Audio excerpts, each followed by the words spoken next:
Hi, my name is Dave Bodie from JoeBono.com, bringing you this video exclusively for AudioTutsPlus.com. What I want to talk to you about today is some tips and tricks that you can use when you're mixing live sound. Now specifically, I want to aim this towards a particular size venue because whether you're mixing a really small gig or a medium-sized gig or a large gig, there are some audio practices that apply to all of those, have good signal-to-noise ratio, have great sounding sources.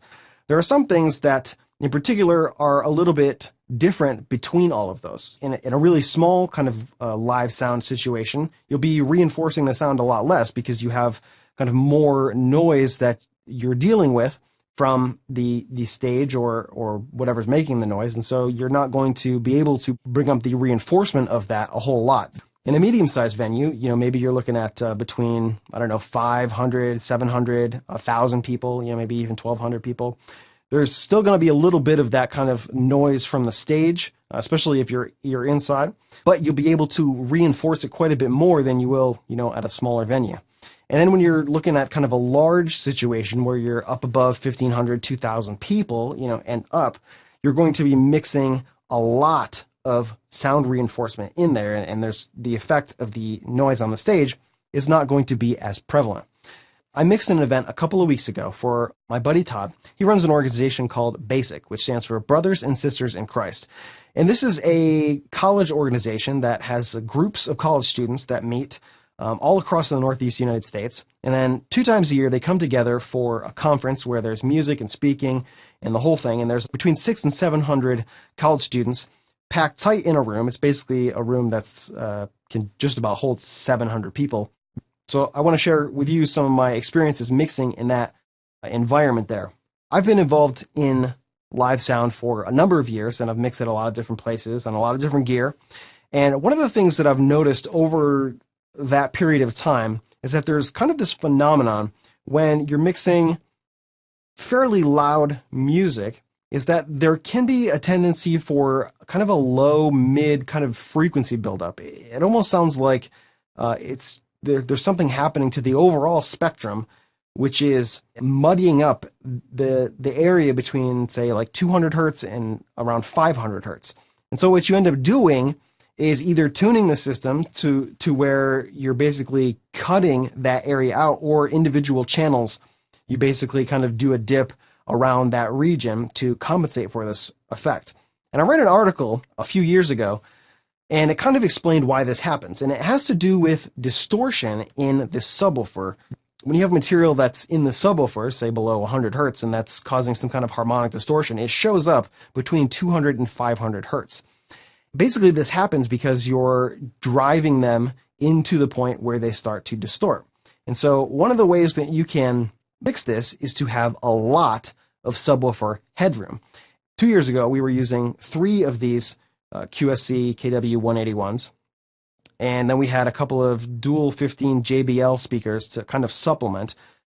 That didn't really work out super awesome. And the next year we had 5, and then this past conference we had 7. And the difference wasn't so much in that we couldn't get enough volume, although we barely had enough volume 2 years ago. We had plenty of volume last year at the last conference that I mixed for, and we didn't really need any more volume, but what it did was it created some space in the headroom of the subwoofers. We had a lot more headroom to deal with, and so because of that, we weren't pushing the subwoofers into an area where they could get a little bit honky and a little bit distorted. And the difference was really quite astounding. Before, we were experiencing that phenomenon where we would get a lot of that kind of low-mid distortion kind of buildup in those harmonics, and we had a lot of bass power and sub power, but it didn't sound great. It was a lot of bass. I'm a guy who likes a lot of bass, and so it was a lot of bass, but it just wasn't very clear bass. It was kind of undefined, kind of thumps and honks and bangs and bumps. It wasn't really that great. Having a good deal more boxes to work with and more power available really made a huge difference, because it went from something that was kind of loud and unclear to something that was loud and pretty clear. You could hear very distinctly every single bass tone in the entire range of the bass guitar. The kick drum was very, very punchy and controlled, where before it was just kind of loud and woofy. Having those extra cabinets there really, really helped to clean up not only what the subwoofer range was doing, but in that lower frequency area as well.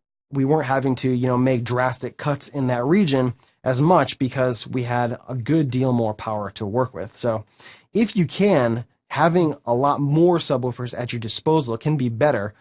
Not to have more subwoofer power, in volume, but it really, really helps clean up that area of the spectrum and the area above there where when you have less, you end up getting some distortion and a whole lot of junk in your mix. There's been a movement in the last several years to move towards in-ear monitor systems, which is great because if you reduce the amount of stage wedge noise that you have, you can clean up your mix a lot. And I don't know if you've ever experienced this before, but if you're mixing a band that is using stage monitors, and if you turn off the mains and measure the sound that they're generating, when they're in one of their bumping songs, it can be a tremendous amount of sound. I've measured between 86 and 90 decibels back at the mixing console from the noise of the guitar amplifiers, the stage monitors, and the drums all put together. And that creates a lot of junk in your mix. It's all kind of reflected sound, reflecting off the walls and the ceiling, and so it's all getting to you and everyone else in the